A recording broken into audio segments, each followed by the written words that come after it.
아마도 여러분 안에서는 저희가 이 꿈꾸는 공동체의 존재 목적, 미션 스테이트먼트를 얘기한 적이 없을 수도 있을 것 같습니다. 사실 먼저 알려드렸어야 되는데, 뭐 저희 운영위원들이나 목사님들은 대부분 다 알고 있을 거고요. 우리 사역자들도.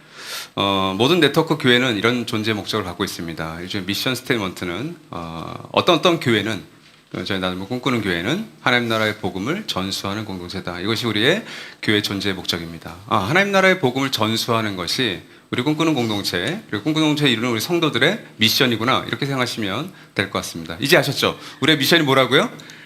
하나님 나라의 복음을 전수한다.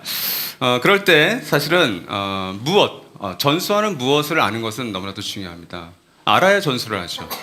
그 하나님 나라 복음에 대한 이해를 살펴보고 그 복음을 이해한 그리고 받아들인 개인과 공동체는 어떻게 살아가야 될 것인가를 오늘 나누고, 다음 주에는 이 원리를 가지고 우리가 이 공동체를 5가지의 운영 원리로 20년 동안 나들목교회를 세워왔는데 그 5가지의 운영 원리를 함께 살펴보면서 진짜 공동체를 세우는 리더는 이런 공동체의 리더겠구나를 살펴보면서 9월 시리즈를 마무리하려고 합니다. 기대가 되시죠? 네, 감사합니다. 먼저 이 하나님 나라 복음에 대해서 이해를 하려면 당연스럽게 따라오는 것이 이 깨어진 세상의 실상과 그 원인을 살펴보는 것이 필요합니다. 복음은 영어로 굿뉴스, 헬러로는 유앙겔리온이라고 합니다. 기쁜 소식입니다. 근데 이 진짜 기쁜 소식이 되려면 왜 기쁜지를 알아야 되겠죠. 아니, 소식은 소식인데 왜 기쁘다고 할까? 그럼 뭔가 슬픈 소식, 안 좋은 소식이 있는가? 성경은 바로 이 세상이 깨어져 있고 망가져 있다라고 규정하고 있습니다. 성경을 가리켜서 홀리 바이블이라고 그러는데 이 성경의 첫 번째 책, 구약의 39권 책은 거의 홀리하지 않습니다. 인간의 잔인함, 잔혹함, 하나님을 떠난 인간의 실상을 여과 없이 보여주시는 것이 이 구약 성경입니다. 그래서 구약 성경 읽기가 쉽지 않습니다. 이게 과연 정말 하나님의 거룩한 일인가? 이거 정말 하나님의 거룩함을 나타내는 역사인가? 그런 사람인가? 믿음의 사람이라고 보면 볼수록 거룩하지 않고 오히려 나보다 더 천박하고 나보다 더 비겁하고 나보다 더 죄가 많은 사람이 수두룩하게 등장합니다. 하나님께서는 창세기 6장 11절 통해서 하나님 보시니 세상이 썩었고 무법천지다라고 정의하고 있습니다. 우리가 문학작품이라든지 예술, 음악에서 작가가 자기의 지은 작품을 보면서 가장 잘 알겠죠. 그 작품에 대해서. 근데 하나님은 자기가 지으신 우주 만물을 보시면서, 특별히 지구라는 이 생태를 보시면서 야, 이건 썩었다. 그리고 무법천지다. 하나님의 법, 하나님의 말씀이, 원리가 도무지 통하지 않는, 인간이 인간끼리 죽이고 살육하고 그리고 해하고 속이고, 이거는 야, 이거 끝내야겠네. 그래서 노아의 홍수가 시작되는 거죠. 세상이 썩었다. 근데 이 세상이 썩은 원인을 성경은 죄성 혹은 죄라고 얘기합니다. 이 죄를 우리는 자기 중심성이라고 하죠. 하나님이 주인이 되어야 될 그 자리, 내 인생과 우리 역사의 자리에 나를 그 대신 올려놓고 내가 주도적으로 내가 자신 있게 끌어가는 인생 역사, 그것이 죄성이라고 했습니다. 근데 그렇게 자신을 우선시했을 때 어떤 일이 일어나는지 바울이 에베소서 2장에서 잘 설명했죠. 같이 함께 읽겠습니다. 시작. 전에는 허물과 죄로 죽었던 사람들입니다. 이 세상의 풍조를 따라 살고 작용하는 영을 따라 살았습니다. 육신의 정욕대로 살고 육신과 마음이 원하는 대로 행했으며, 우리 언약가족 디딤돌에서 늘 자세히 살펴보는 말씀인데, 우리의 정체성은 넌 죄, 허물과 죄로 인해서 죽었다. 이런 죽어있는 시신, 죽어있는 것들은 냄새가 납니다. 이게 우리가 썩어있는 세상을 표현하는 바울의 표현법입니다. 그런데 내가 중심이 되어서 주도적으로 살겠다는 것이 오늘날 이 현대사회의 특징인데, 큰 특징인데, 내 감정, 내 기분이 중요하고 내가 갖고 있는 잣대와 기준이 중요한 건데, 그렇게 주도로 살는데 오늘 이 에베소서 2장 1절, 2절, 3절 보시면 계속 반복되는 게 있죠. 따라 살고 따라 살았고 대로 살고 대로 행했으며, 나는 주도적으로 살 것 같았는데, 이러면 나 잘 살 수 있을 거라 생각했는데, 행복할 수 있을 거라 생각했는데, 나는 따라 사는 사람이네. 종속적으로 살아갈 수밖에 없고 무능력 상태에서 따라가는, 대로 생각하는 그런 삶을 살아간다는 겁니다. 죄로 죽은 사람들이어서 그렇구나. 이것이 예수님께서 공생의 기간에 사람들을 죽은 자들로 생각했던 이유이기도 합니다. 내 몸에서, 내 삶에서, 내 삶의 영역에서 내가 아무리 깨끗한 척하지만 악취가 풍기고 깨어진 대로 살아가는 것이 이 죄 때문이라는 것을 성경이 얘기하고 있는 거죠. 근데 이 깨어진 세상을 향한, 그 원인을 향한 하나님의 꿈이 구약 성경을 읽어가면 읽어갈수록 후반부에 강하게 나타나는데, 구약의 뒷부분의 선지자들은, 예언자들은 주의 날, 여호와의 날 혹은 마지막 때, 마지막 날이라고 한 단어를 쓰면서 그 마지막 때에 2가지 일이 일어날 것이다. 첫 번째 일은 반드시 하나님이 그것을 심판하실 것이다. 너희가 나의 자리를 탐한 것, 너희가 나의 자리에 올라와서 내 하나님 노릇한 거 내가 반드시 심판할 거야. 하나님의 공의와 정의로. 너희가 하나님 흉내낼래? 내가 너희를 심판한다. 근데 동시에 하나님은 그 깨어진 세상을 심판함과 동시에 회복하시고 구원하실 것에 대한 희망을 계속해서 불어넣으십니다. 회복하실 것이다. 새하늘과 새 땅을 내가 창조할 것이다. 거기 눈물도 없고 슬픔도 없고 아픔도 없고 질병도 없을 것이다. 그런데 누가 그 일을 하느냐? 헬라어는 그리스도, 히브리어는 메시아. 메시아께서 오셔서 그 회복과 그 심판을 이루실 것이다라고 약속하십니다. 이사야 선지자가 바로 그 하나님의 꿈을 잘 노래했는데 이사야서 61장 같이 한번 읽죠. 시작. 주님께서 나를 보내셔서 가난한 사람들에게 기쁜 소식을 전하고 상한 마음을 싸매어주고 포로에게 자유를 선포하고 갇힌 사람에게 석방을 선언하고 주님의 은혜의 해와 우리 하나님의 보복의 날을 선언하고 모든 슬퍼하는 사람들을 위로하게 하셨다. 여러분 저는 이 말씀을 정말 믿습니다. 그리고 이렇게 되기를 소망합니다. 왜 그렇죠? 오늘날 우리에게 관심은 공의와 정의에 있어요. 입법부와 사법부가 정말 죄를 지은 것에 대해서는 우리도 거기에서 예는 없지만 떨리지 마. 내가 죄를 지으면 그것에 대한 대가를 받았겠지.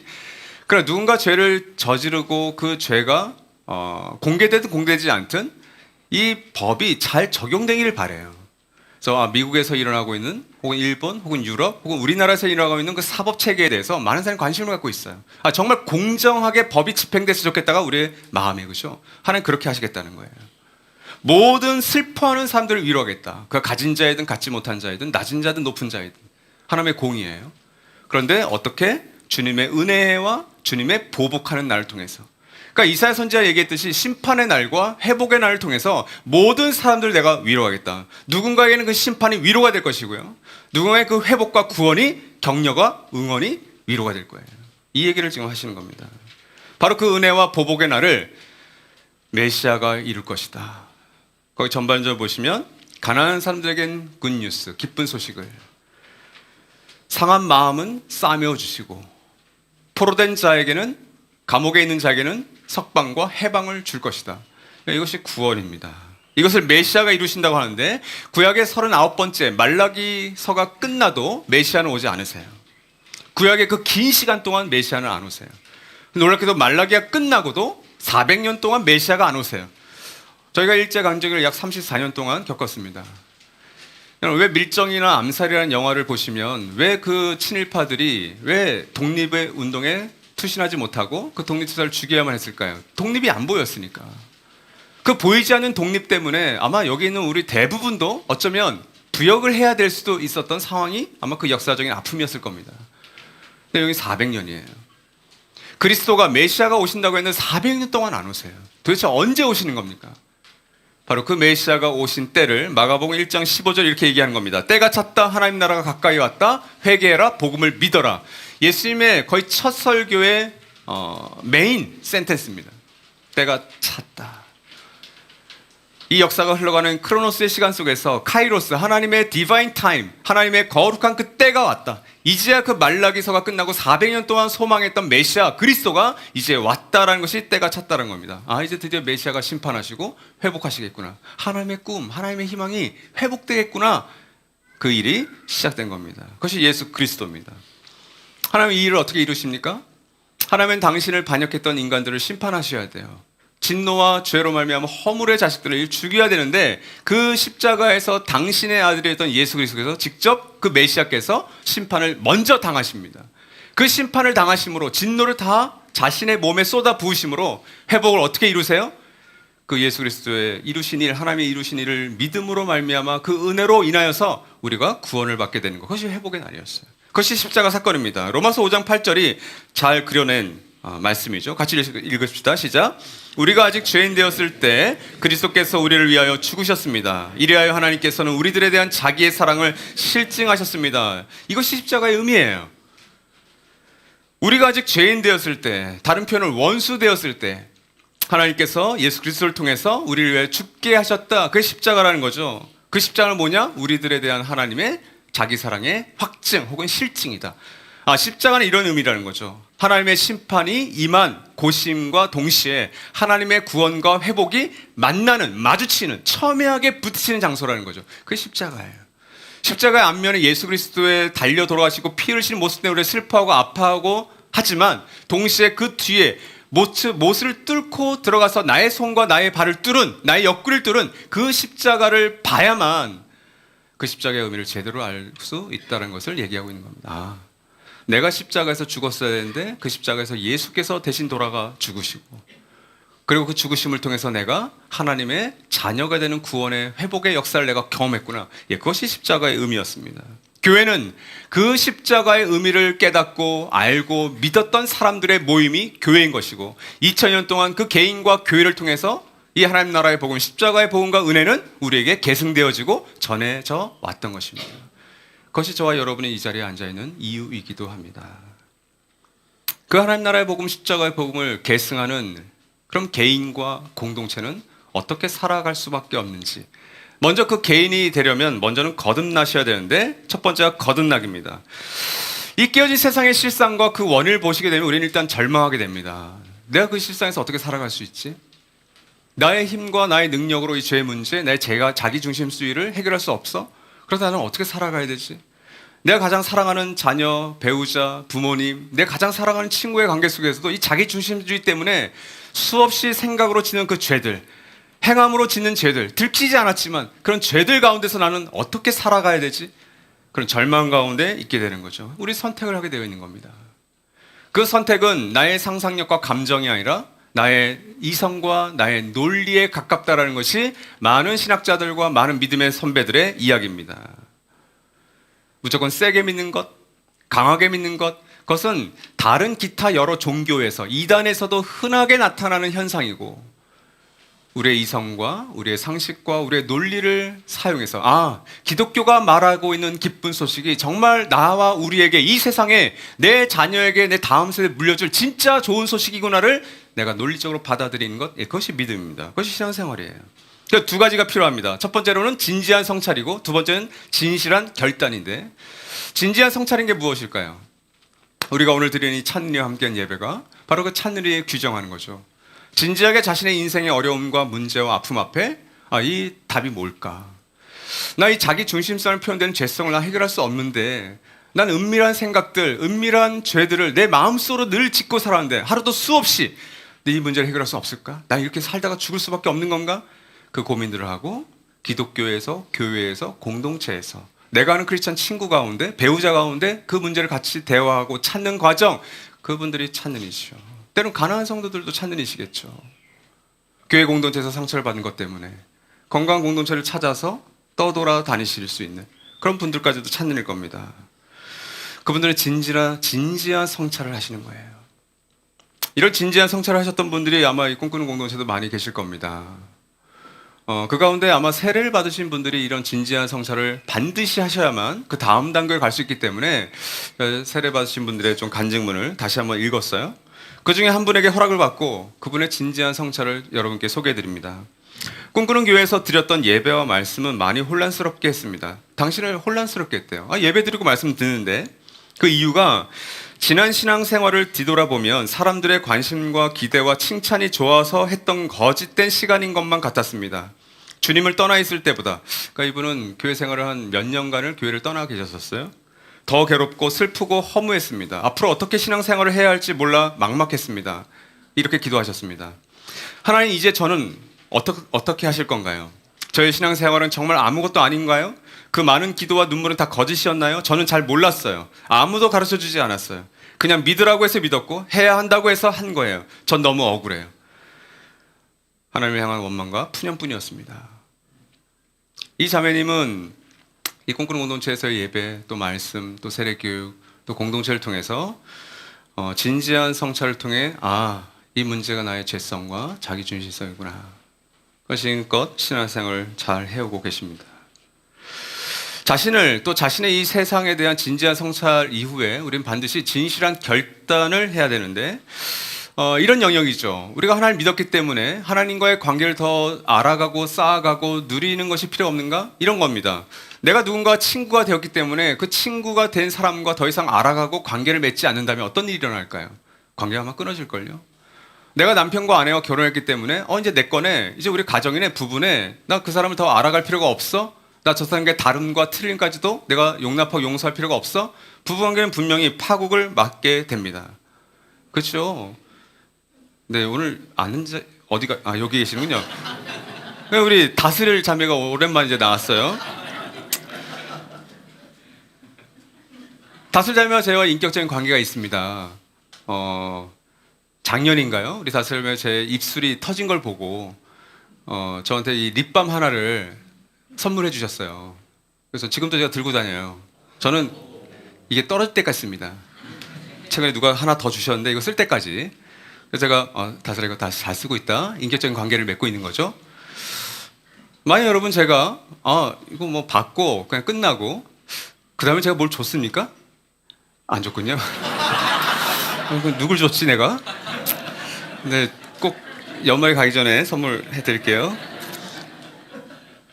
이런 인격적인 관계를 주고받음을 통해서 관계가 더 깊어지는 거죠. 여러분 부족하지만 알아가면서 관계가 깊어지는 거 아닙니까? 그리고 사실은 평생 부부의 관계 속에서는 평생 살아도 모르는 거 어쩌면. 그러니까 저도 모를 걸 기대하고 하는 거예요.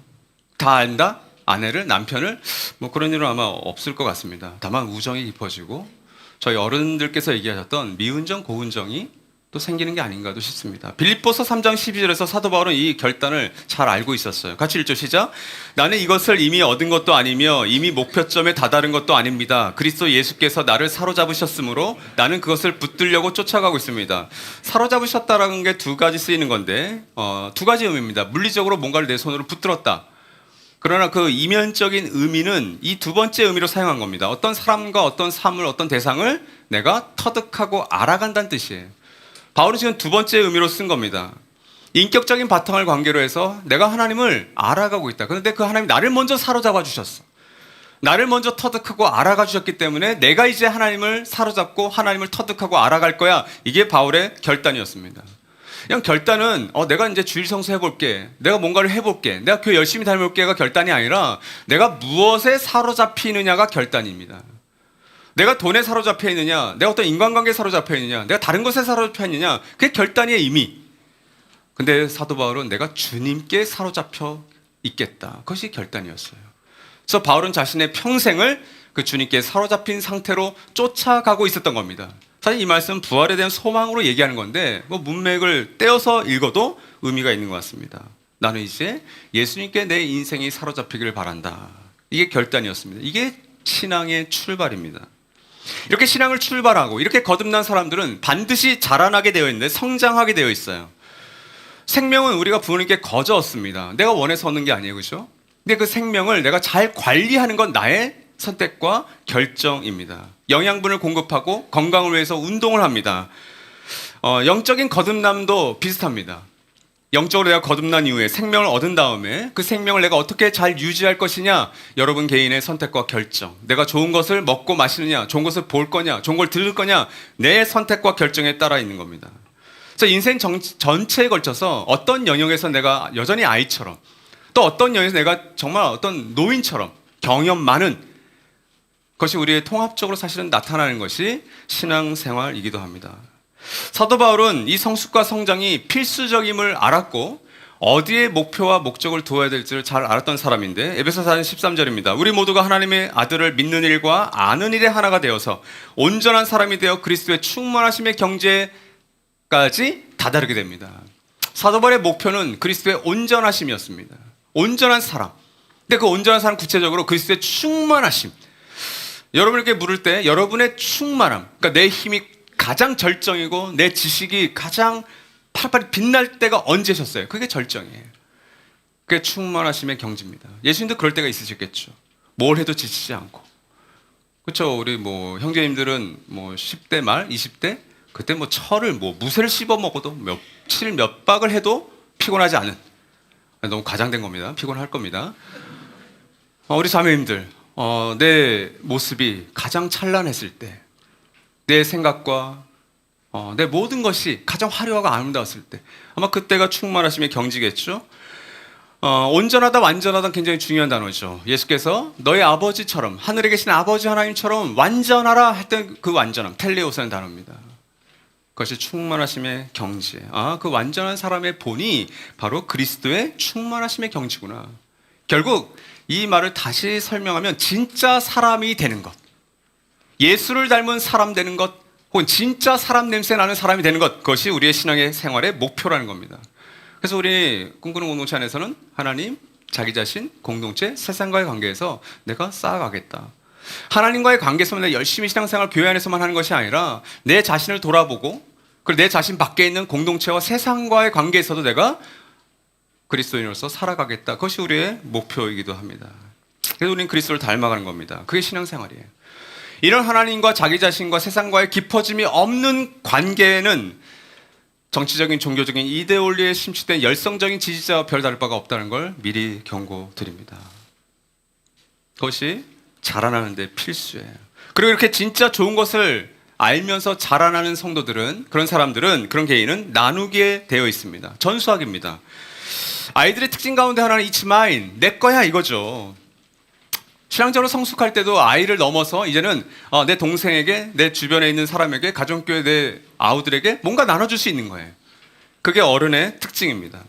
이 하나님 나라의 복음을 진지한 성찰과 진실한 결단을 통해서 믿고 알아가는 사람들은 이런 전수자의 삶을 반드시 살아가게 되어 있습니다. 말과 행동을 통해서. 바울을 한번 보실까요? 디모데후서 2장 2절입니다. 같이 읽죠. 시작. 그대가 많은 증인을 통하여 나에게서 들은 것을 믿음직한 사람들에게 전수하십시오. 그들이 다른 사람들을 또한 가르칠 수 있을 것입니다. 여기 보시면 바울이 디모데에게 자신처럼 계승하고 전수해라 이 말씀입니다. 보시면 디모데에게 얘기하죠. 바울이 디모데에게, 그리고 디모데가 믿음직한 사람들에게, 그리고 믿음직한 사람들이 다른 사람들에게 1, 2, 3, 4대로 계속해서 전수하는 게 등장하죠. 근데 이 말씀을 다시 보면 세 가지 영역에서 계승하고 전수하라는 것을 볼 수 있습니다. 첫 번째 영역은 무엇을 이에요? 뭘 전하는 걸까요? 바울은 디모데에게 나에게 들은 것을 전수하라고 얘기하고 있습니다. 도대체 디모데가 바울을 통해서 들은 게 뭘까요? 많은 증인을 통해서 들은 게 뭘까요? 하나님 나라의 복음, 십자가의 복음, 십자가의 은혜, 십자가를 이야기하고 있는 겁니다. 중요합니다, 여러분. 바울이 사랑하는 아들 같은 디모데, 사역자인 후배인 디모데에게 전하라고 했던 것은 자신의 얄팍한 경험과 지식이 아니에요. 그것은 하나님 나라의 진리를 전했던 겁니다. 누군가에게 우리가 전하는 것은 진리를 전하는 거예요. 그 진리가 그 사람을 이끌어갈 수 있도록, 그녀 혹은 그를 이끌어갈 수 있도록 그 진리를 내가 어떻게 전하느냐, 거기에 내 경험이 들어가는 거죠. 난 사실 그 진리 가운데 난 없었어. 난 그 진리를 진짜 몰랐어. 내가 누군가를 통해서, 어떤 공동체에서 그 진리를 조금 더 선명하게 깨닫기 시작한 거야. 앞서 간증하셨던 그 세례자 분께서도 신앙생활을 어렸을 때부터 모태신앙을 하셨어요. 그러나 믿지 않는 남편을 만나시면서 수년 혹은 10년 이상을 교회를 나가지 않으셨어요. 그런데 가족들을 통해서, 누군가를 통해서 꿈꾸는 공동체를 알고 이 진리를 선명하게 성찰하고 결단하면서 받아들이신 겁니다. 그 무엇이 너무 중요하죠? 내 생각과 내 소견이 아니라 하나님의 진리를 전하는 거구나. 누구에게입니까? 두 번째로 바울이 디모데에게 전했죠. 근데 디모데가 세 번째 사람들 누구예요? 믿음직한 사람들이에요. 이게 중요하죠. 이 믿음직하다, 피스티스 혹은 피스토스라고 하는 단어는 옛날 개역 성경을 보시면 믿부신, 신실한, 충성스러운, 믿음이 있는, 보통 네 가지로 번역이 됩니다. 누구예요? 리더들이죠. 리더들은 어떤 자들입니까? 충성됩니다. 주님께 충성된 자들이에요. 신실합니다. 성실합니다. 주님께 신실해요. 믿부십니다. 또한 믿음이 있어요. 이분들이 리더들이에요. 그 리더들에게 맡긴 거예요. 그냥 복음은 그냥 흐지부지 이렇게 전해지는 것이 아니라 그 충성스러운 사람들이 그 하나님 나라의 진리, 복음을 전한다는 거예요. 그리고 그 사람들이 다른 사람들에게 전하는 거죠. 충성된 리더들을 통해서 바울은, 그러니까 디모데는 누구예요? 그 바울이 만났던 사람들 가운데 브리스길라, 아굴라 부부 같은, 그리고 디모데는 충성된, 믿음이 있는 신실한 리더였던 거예요. 신실한 리더들을 통해서 전달되어 가는 거죠. 어떻게 해요? 본받음의 원리죠. 오늘 말씀에서 두 가지가 등장합니다. 나에게서 들은 것, 먼저 듣는 거예요. 듣고 배우는 것. 그리고 많은 증인들을 통하여, 이 많은 증인들은 누구죠? 스티그마, 예수의 흔적을 가진, 상처를 가진 사람들, 뭐죠? 보고 배우는 거. 이 두 가지의 본받음의 원리를 통해서 복음은 전수된다는 것을 얘기하고 있는 겁니다. 이런 믿음직한 리더들, 개인들이 2000년 동안 하나님 나라의 진리와 복음을 계속해서 전해와서 이 유라시아 반도 끝에 있는 저와 여러분에게도 전달된 겁니다. 그것이 부모님을 통해서건 교회학교 선생님을 통해서건 내 친구와 내 배우자를 통해서건 그 사람들의 연약함, 허물이 없다는 게 아니에요. 다 있지만 그러나 복음이 그들을 통해서 나에게 전수되었구나. 그렇다면 나도 누군가에게 그 복음을 전수하는 삶을 사는 것, 그것이 하나님 나라의 복음을 계승하는 개인들의 삶입니다. 그다음 이 개인들, 이 복음을 받아들인 사람들의 모임이 교회 공동체잖아요. 그러니까 교회 공동체도 역시 사명은 하나님 나라의 복음을 전수하는 거예요. 그럴 때 우리는 기억하십시오. 단절자로 살 것이냐, 계승자로 살 것이냐. 바울은 마태복음 28장 19절에서 20절 위대한 명령입니다. 복음을 전해라. 모든 사람을 제자로 삼아라. 내가 세상 끝까지 함께 있을게. 그죠? 그 바통을 이어갔던 사람이 사도 바울입니다. 사도행전 20장 24절과 디모데후서 4장 6절 7절. 제가 너무나도 좋아하는 말씀이고 제 인생의 모토인데 여러분 같이 한번 읽어볼까요? 시작. 내가 나의 달려갈 길을 다 달리고 주 예수께 받은 사명 곧 하나님의 은혜의 복음을 증언하는 일을 다하기만 하면 나는 내 목숨이 조금도 아깝지 않습니다. 자, 보시면 사도 바울은 자신의 사역과 자신의 인생을 경주자로, 마라톤 혹은 꽤 긴 경주로 비유하죠. 여기는 사도 바울의 사명이 잘 드러나 있습니다. 그 경주기를 달릴 때 난 달려갈 길을 마칠 건데 그럴 때 나는 뭘 향해서 달려간다? 하나님의 은혜의 복음, 그 복음을 증거하는 일을 마치려 한다. 근데 그것을 마치려 할 때 내 생명을 좀 더 아까운 것으로 생각하지 않아. 이게 사도 바울의 다짐이었어요. 근데 마지막 사도 바울이 2차 감옥 투적되고 이제 네로 황제에게서 죽임을 당하기 전에 디모데후서 4장을 통해서 이렇게 경주를 완료했다라고 고백하고 있는 거예요. 같이 읽죠. 시작. 나는 이미 부어드리는 제물로 피를 흘릴 때가 되었고 세상을 떠날 때가 되었습니다. 나는 선한 싸움을 다 싸우고 달려갈 길을 마치고 믿음을 지켰습니다. 옛날 성경이 더 멋있죠. 나는 이제 전제가 되었다. 이 전제라는 것은 구약의 제사 중에 일종입니다. 포도주를 부어드리는 제사예요. 하나님께.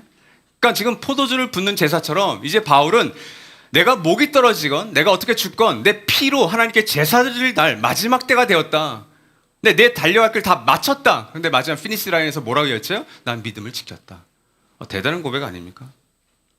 저와 여러분이 그 믿음이라고 하는 피니시 라인을 언젠가는 지나쳐야 되는데 그것이 죽음일지 사고일지 사건일지 아무도 모릅니다. 어떤 자연재해일지. 근데 나는 믿음을 지켰다라고 고백하는 사도 바울의 이 고백이 경이롭죠. 저희가 내년 4월에 우리 청파감리교회 김기성 목사님을 저희 정가정 헌신 예배 강사로 모시기로 이미 4월에 결정을 해놨어요. 근데 한 달 전에 우리 청파감리교회 우리 김 목사님께서 내년 4월에 은퇴하기로 결정하셨답니다. 그래서 우리 내년 4월에 오시는 거야 마는 거야 이제 고민이 생겼죠. 연락을 해야 되나? 연락 안 하기로 했어요. 약속이니까. 오시겠죠, 뭐. 그래서 그분의 이제 영상을 좀 봤어요. 그래서 그분은 이제 뭐 은퇴하시면 뭐 하실래요? 했더니 자신의 인생을 좀 공적 재산으로 좀 사용했으면 좋겠다라는 걸 품으시고 자기 아무것도 안 하겠다고 하셨어요. 아무것도 안 할 겁니다. 그래도 뭐 아무것도 안 하시겠냐고 가장 바라는 게 뭐냐고 했을 때 그 한 문장이 저에게 와닿았어요. 이분은 위대한 복음의 계승자구나. 근데 이렇게 얘기하셨어요. 교회 안과 밖에서 삶의 문제를 안고 가지고 오시는 그분이 잘잘법이라는 곳에서 교회 크리스찬가 아니신 분들에게 많은 메시지를 전해주고 계시잖아요. 그 교회 안과 밖에서 문제를 갖고 있는 그 사람들이 나를 찾아왔을 때 자기를 차 한 잔을 마시고 잠시 산책을 하시면서 그 한 사람, 그녀 혹은 그가 이런 느낌을 가졌으면 좋겠다라고 얘기했어요. 뭐 어떤 느낌이냐면 이거였어요. 내가 당신과 함께 있습니다. 그런 느낌을 안겨줄 수 있기를 소망합니다. 멋진 은퇴자의 고백 아닙니까? 저는 이분이 위대한 복음의 계승자라고 생각이 듭니다. 저와 여러분이 언젠가는 이 역사의 무대에서 퇴장하고 누군가에게 나의 자녀들에게 나의 또 후임에게 나의 어떤 부리더들에게 나의 어떤 직위 나의 무엇인가 이렇게 나눠줘야 될 때가 오겠죠. 그것이 어느 한 시점이 아니라 매일매일 그 일들을 해야 될 겁니다. 가르치고 훈련하고 준비시키고 꿈꾸는 곳에서 마찬가지입니다. 이 하나님 나라 복음을 단절하는 공동체가 아니라 이 하나님 나라 복음을 계승하는 공동체라서 세 가지를 기억했으면 좋겠어요. 첫 번째 관계입니다. 우리는 1대1의 관계를 매우 중요시 여깁니다. 그럴 때 여러분이 1대1로 만나셨을 때 어떤 인간관계를 가질 때 하나님 나라의 복음을 선포한다는 게 무슨 의미일까요? 이따 우리가 드리는 찬양으로 앞에 두 번째 곡, 우리 나들목교회 유산가도 같은 대서사시의 찬양, 나들목 1500 성도 가운데 누구도 외우지 못한, 가사를 봐야만 외울 수 있는, 볼 수 있는, 그쵸? 네, 저도 못 외웁니다. 혹시 죄송합니다. 혹시 다 외우신 분 계세요? 우리 동성 목자님? 아니, 대답이 안 나오시잖아요. 이따 한번 실험해 봅시다. 우리 그 노래가 의미하고 있는 게 하나님 나라 복음이에요, 사실은.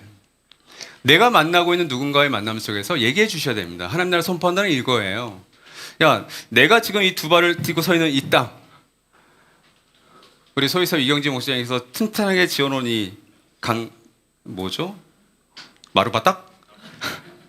죄송합니다. 제가 이 전문 용어가 마룻바닥. 저 이거 튼튼하잖아요. 야, 너가 지금 밟고 있는, 두 발을 딛고 있는 것이 돈이든 명예이든 직위든 뭐 안전한 어떤 울타리든 그거 언젠간 망가질 수 있고 깨어질 수 있고 바닥이 꺼질 수 있어. 자연재해이든 사건이든 사고든 너의 개인적인 어떤 운명이든. 그러나 내가 언젠가 옆에 있어줄게. 그래, 실제로 그 일이 일어났을 때 비웃고 조롱하고, 야, 겉봐, 너 그럴 줄 알았잖아. 내가 빨리 교회 나왔어야지. 이게 아니라 그 옆에서 같이 울어주거나 그 옆에서 슬퍼해주거나 격려해주는 거, 그게 하나님 나라를 선포하는 거예요. 그래서 우리가 그렇게 1대1의 관계를 중요시 여기는 겁니다. 술이라는 것이 참 터붓이 되지만, 담배라는 것이 터붓이 되지만, 그 술과 담배 자리에 가서라도 같이 이야기를 들어주고 등을 두들겨주고 때로는 함께 마셔주면서 그 일들을 감당하는 것, 그게 꿈꾸는 공동체의 존재 목적이라는 거예요. 두 번째, 예배입니다. 우리는 찾느니 함께 예배를 드리잖아요.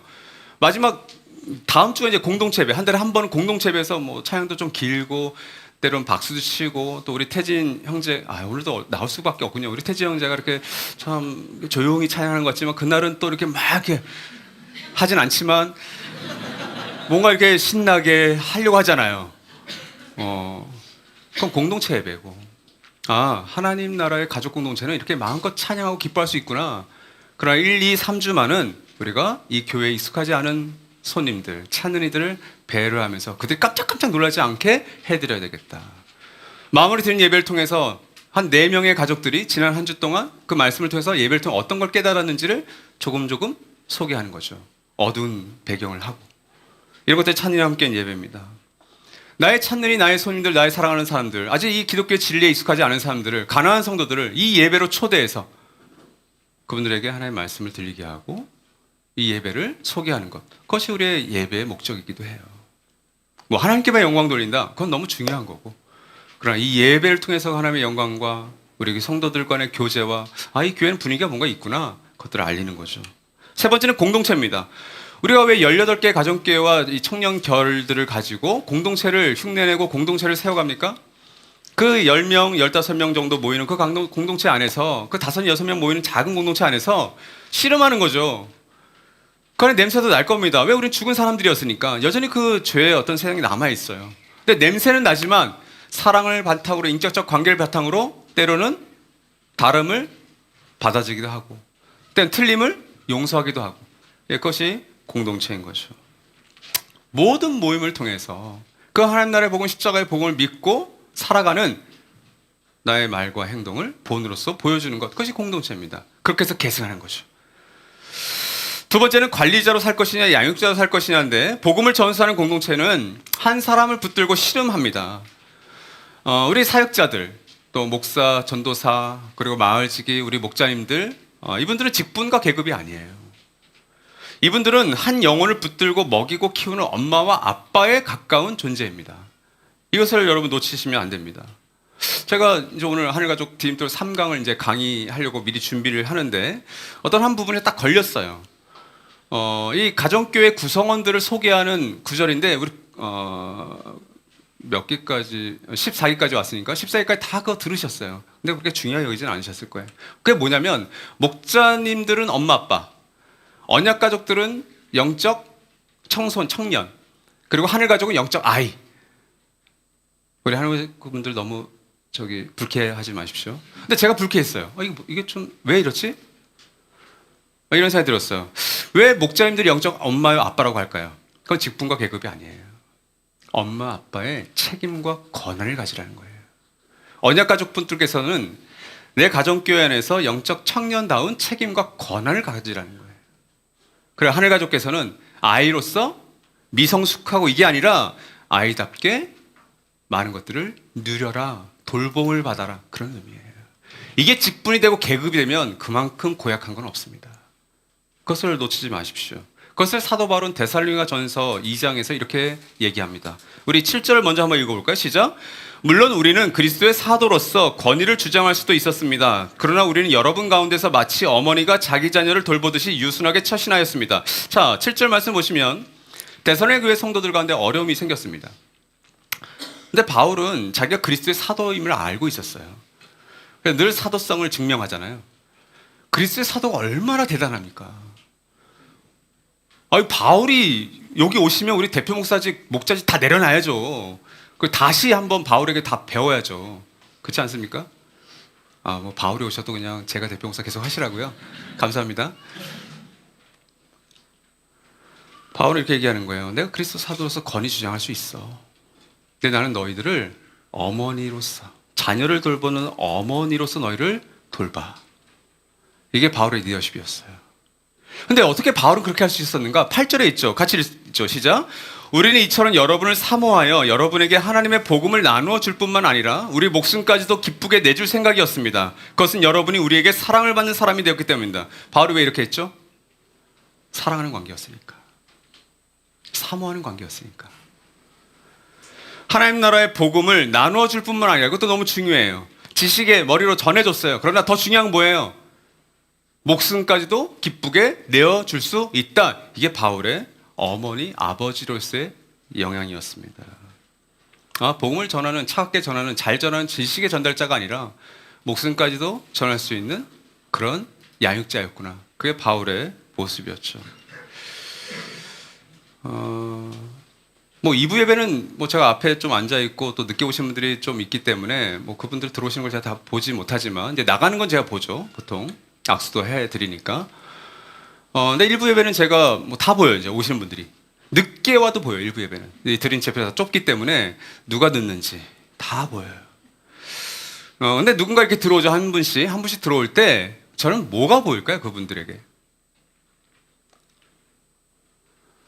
그분들이 오늘 옷을 잘 입었네? 머리 헤어스타일 멋지네? 예쁘시네? 잘생겼네? 그런 게 보일까요? 한 분 한 분이 들어올 때 그분들의 사연이 보여요. 저에게는. 저와 인격적인 관계가 있는 분들, 저 상담을 하신 분들, 혹은 저와 밥을 먹고 차를 마셔서 그 사람의 어떤 상황, 그 사람이 신앙생활을 하고 있는 모습을 내가 알고 있는 사람들은 그 사람들의 사연과 상황이 보이는 거예요.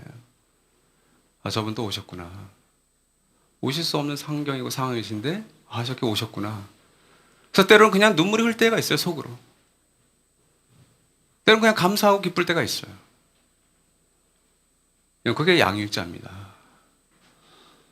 우리 가정교회 목자님들께서는 바로 그 양육자의 마음으로 그 한 분 한 분들의 가족을 보시는 거죠. 볼 수 있어야 되는 거죠. 왔구나. 이게 아니라 복음에 먼저 눈을 뜨고 맛을 본 사람들은 그게 너무 좋아서 자신의 시간과 에너지를 들여서 주고 싶어 해요. 돌보는 거예요, 그게. 교회 안가 밖에서 누군가를 돌보는 겁니다. 목자만이 그런 거 아니에요. 공동체, 가정교회, 청년부 안에 목자라고 한 직분을 갖고 있는 분들만 섬기는 게 아니라, 돌보는 게 아니라 여러분 모두에게 사실은 누군가를 돌볼 수 있는 양육자의 마음과 자세가 다 있으세요. 그럼 가정교회 공동체에서 서로를 그렇게 돌봐 보십시오. 놀라운 일이 일어나지 않겠습니까?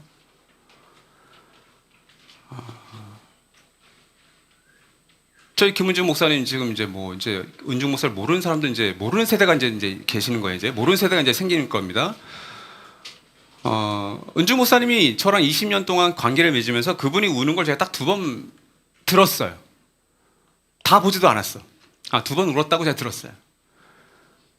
그래서 제가 궁금해서 2번째 운 건 제가 알고 첫 번째 운 건 왜 울었냐고 제가 물었더니 김은중 목사가 목사님, 저희 순회가정교회일 때 우리 박준영 형제가 암 걸렸을 때 그 소식을 듣고 제가 펑펑 울었습니다. 이렇게 얘기했어요. 은종 목사님 기억하시는 분은 알겠죠? 이 사람 기계 같은 친구잖아요. 기계를 전공했고 감정이 별로 없어요. 얘가 뭘 좋아하는지 싫어하는지 제가 지금도 모르겠어요. 근데 울었대요. 아, 10년에 한 번 우는구나. 무슨 전설의 새도 아니고. 근데 그걸 왜 울어요? 자기 가족계 식구도 아니고 옛날 가족계 식구가 질병에 걸린 것 때문에 죽을 수도 있을 것 같은 위기감 때문에 울었던 거예요. 근데 양육자의 마음을 가졌던 거죠. 그때만큼은 적어도. 여러분들이 한 사람 한 사람을 대할 때 그 양육자의 마음을 간다는 것은 그냥 그 사람의 보이는 것만이 아니라 그 사람의 그 안에 있는 저 사람이 어쩌면 저렇게 행동할 수밖에 없겠구나. 저 사람이 저렇게 말하고 행동할 수밖에 없겠구나를 같이 봐주는 거. 그 용납하지 못할 게 뭐가 있겠습니까? 제가 어제 그 돌봄을 좀 받았어요. 아마 이제 추석이라고 해서 이제 저한테 어떤 분이 이렇게 선물을 보내셨는데 이렇게 문자로 뜨지 않습니까? 뭐 채원아님에게 뭐가 이렇게 도착했다고 떴어요. 그래서 교회인가? 그래서 나 아무것도 없더라고요. 그래서 집에 도착했겠거니 생각했죠. 근데 이렇게 통화가 하나 이렇게 저는 문자 오는데 번호가 없는 모르는 번호로. 그 누구인지 새로 오실 분인가? 그래서 하더니 제 이전 집에 살던 세입자세요. 그러니까 선물을 보내신 분이 주소를 잘못 쓰신 거예요. 2년 전 주소. 그것도 두 번째 집. 지금 벌써 두 번을 이사했는데 거기다가만. 근데 그 세입자분은 저희랑 나올 때 약간 에피소드가 있었어요. 그럼 또 크리스찬인 걸 제가 알아요. 제가 목사라는 건 모르는 것 같아요. 자기 집에 택배가 하나 왔는데 혹시 이름이 성함이 그래서 저 호남입니다. 그랬더니 네. 거기 전화번호가 있었나 봐요. 그래서 찾아가셔야 될 것 같다고. 그 따뜻한데 돌봄을 받아요. 돌봄을. 안 해도 되거든요. 안 해도 누가 뭐라고 해도 상관없어요. 근데 그분은 크리스찬의 양심으로서 그리고 그때 2년 전에 이사할 때 이 사람이 교회 다니는 사람 같던데 뭐 사모님이라고 불렀던 것 같은데 약간의 옥신각신이 있었지만 이 선물은 내게 아니야. 저분들 거구나. 그래서 혹시 한번 전화드려요. 그래서 제가 바로 문자 보냈죠. 선물 받은 다음에. 제가 찾으러 왔어요. 집 앞에. 너무 감사하다고. 그리고 즐거운 한가위 되시길 바란다고. 근데 그분도 역시 저한테 문자를 보내주셨어요. 정말 즐거운 한가위 되시라고. 네, 대표 목사가 그렇게 돌봄을 받습니다. 다른 교회 성도들에게. 여러분 모두가 양육자로 살아갈 수가 있고 이미 그렇게 살고 계세요. 그 양육자라고 이름만 들어도 너무 이렇게 따뜻하지 않습니까? 지금 우리 다슬자매 이렇게 그윽한 눈빛으로 저를 지금 쳐다보고 있어요. 나도 목사님을 양육했구나. 네. 마지막은 조직을 세울 것이냐 공동체를 세울 것이냐예요. 사람을 세우는 리더가 반드시 공동체를 세우게 되어 있습니다. 그 원리를 우리는 따른데 거기는 철학이 있고 그 철학에 따른 헌신이 있어요. 교회론, 교회 철학이죠. 저희 꿈꾸는 공동체의 교회 철학이 뭡니까? 바로 에베소서 1장 23절에 교회는 그리스도의 몸이요. 골로새서 1장 18절에 그분은 교회라는 몸의 그리스도입니다. 우리가 모여있는 그리스도라고 하는 우리 주님과 함께하는 우리 모임은 저와 여러분은 그리스도의 몸이구나. 근데 그 몸의 머리는 우리가 따라야 되고 우리가 정말 닮아야 될 분은 머리 대신 그리스도구나. 이게 우리의 철학이에요. 이 철학에 우리는 헌신하는 겁니다. 그 헌신을 누가 해요? 저와 여러분이 하는 거죠. 이것을 정말 믿기 때문에 일반 회사의 조직이 아니라는 거죠. 우리는 살아있는 유기체라는 겁니다. 그래서 그리스도의 몸이라고 그러는 거예요. 그 몸은 앞서 말씀드렸죠. 나쁜 것을 먹고 나쁜 짓을 하고 그러면 내 몸이 상하고 죽거나 약해져요. 살아있는 유기체이기 때문에 그렇습니다. 주님의 몸은 살아있는 거예요. 교회가 공동체를 믿기 때문에 우리는 정말 하나님의 가족 공동체를 믿고 살아가는 겁니다. 그래서 우리는 분교할 때 이것을 확정지은 거예요. 나들목 18년 역사 동안 우리는 마을지기 공동체와 상임위원 공동체를 나눴었어요. 마을지기는 마을의 목양을 담당하는 리더들, 상임위원들은 교회의 정치, 어떤 재정, 운영을 담당하는 분들. 근데 언젠가 결정할 때 충돌한다는 걸 발견한 거죠. 왜 이분들은 교회 전체를 생각하니까. 돈을 생각하셔야 되니까. 재정을 생각하셔야 되니까. 예산 결산을 따져야 되니까. 근데 마을지기들은요. 우린 돈이 그렇게 중요하지 않아요. 우리는 마을 목양을 해야 돼요. 가족들을. 이 한 명을 살리려면 1,000만 원, 1억 써야 될 것 같은데 이렇게 얘기하는 분들이니까 충돌하는 거죠. 그래서 네트워크 교회가 분교할 때 이 두 개를 합쳐버린 게 오늘날 우리 세 분의 마을직의 정체성인 겁니다. 이 세 분들이 가정교회에서 그 한 영혼 한 영혼을 붙들고 한 가족들을 씨름하고 붙들었기 때문에 우리 많은 목자님들이 동의하고 후원해서 지지해서 마을지를 세운 거예요. 그러니까 저를 비롯해서 우리 모든 하늘 가족들에서는 이 세 분의 마을지가 생긴 것에 대해서, 세워진 것에 대해서 매우 감사하셔야 될 겁니다. 오늘 기도하셨던 목사님처럼. 저는 너무 뿌듯하고 존중해요. 바울은 바로 디모데에게 교회가 무엇인지를 이렇게 정의했습니다. 디모데전서 3장 15절 말씀 같이 읽죠. 시작.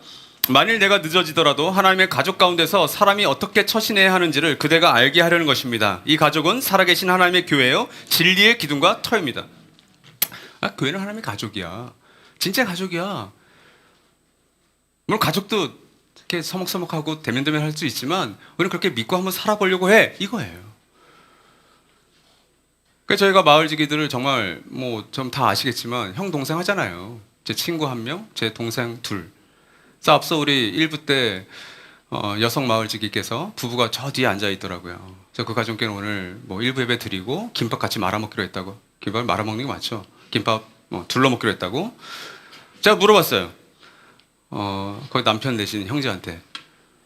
형제, 내가 당신의 아내를 정말 사랑해. 그랬더니 좋아요. 그러시더라고요. 다른 의미로 사랑하는 거니까. 네, 제가 마을지를 정말 사랑합니다. 아마 마을지도 저를 사랑하실 것 같아요.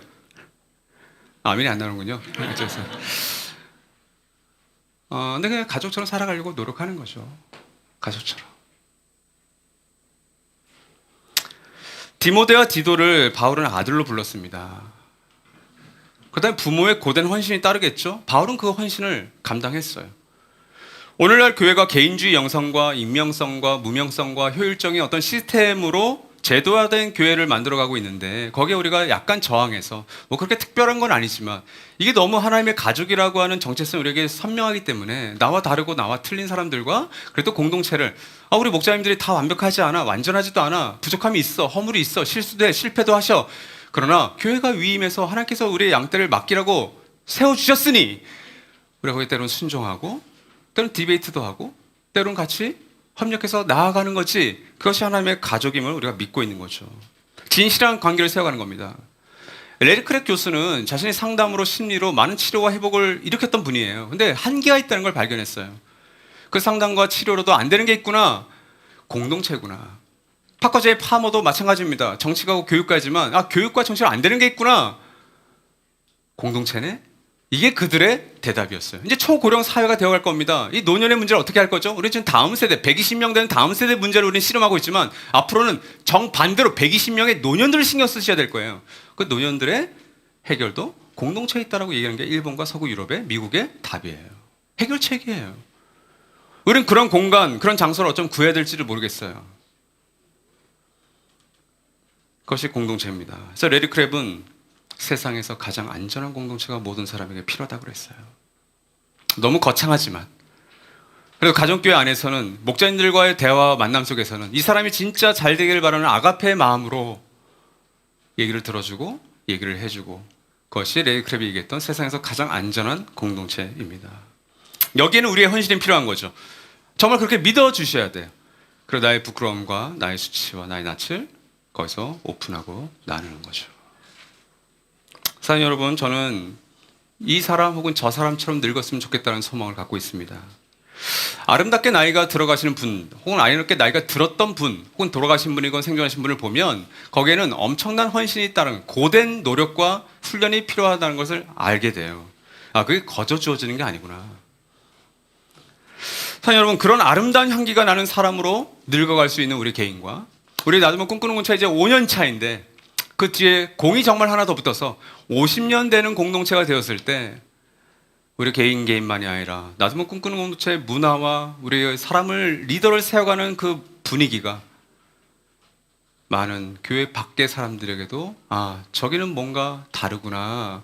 저렇게 교회가 세워지고 저렇게 한 사람 한 사람이 늙어가고 저렇게 한 사람 한 사람이 직분이 쌓아져 간다면 정말 좋겠다라고 하는 소망을 줄 수 있는 저와 여러분 그리고 꿈꾸는 공동체 되기를 주님의 이름으로 소망합니다. 이 시간 1분간 들었던 예배 말씀과 예배를 기억하시면서 잠시 침묵하도록 하겠습니다. 주님, 당신의 꿈이 예수 그리스도의 십자가와 부활을 통해 이루어지지 않고 그 십자가의 증인으로 살았던 누군가가 없었다면 지금 나도 우리도 이 깨어진 세상의 한 복판에서 더 그 깨어짐과 망가짐을 가속화시키는 일들을 하지 않았을까? 그 아픔과 슬픔 속에 주저앉아 절망 가운데 있지 않았을까? 주님, 오늘 이 시간 우리가 생각나는 그 한 사람을 위해서 1:1 관계 속에서 이 찬양과 함께한 예배를 통해서 또 부족하지만 우리가 함께 모여 힘쓰고 있는 이 가정교회와 청년부 결공동체를 통해서 또 각자 미디어 예배팀, 안내팀, 나지구다팀 우리의 모든 모임들을 통해서 그 하나님 나라의 복음이 우리의 말과 행동으로 증거될 수 있도록 주여 인도하여 주시옵소서. 우리 모든 꿈꾸는 가족들에게 그런 용기를 주시고 그런 계승자와 전수사로 살 수 있는 믿음을 더하여 주시옵소서. 지금은 성부, 성자, 성령 하나님의 살아계심과 은혜 주심과 역사하심이 이 깨어진 세상 한복판에서 당신이 부르신 하나님 나라의 복음의 계승자로 살기를 원하는 우리 모든 사랑하는 하늘 가족들 위해, 우리 공동체들 위해, 그리고 오늘 이 예배에 함께한 손님들과 찬은이들 위해 영원히 함께 하실 것을 간절히 축원하옵나이다. 아멘.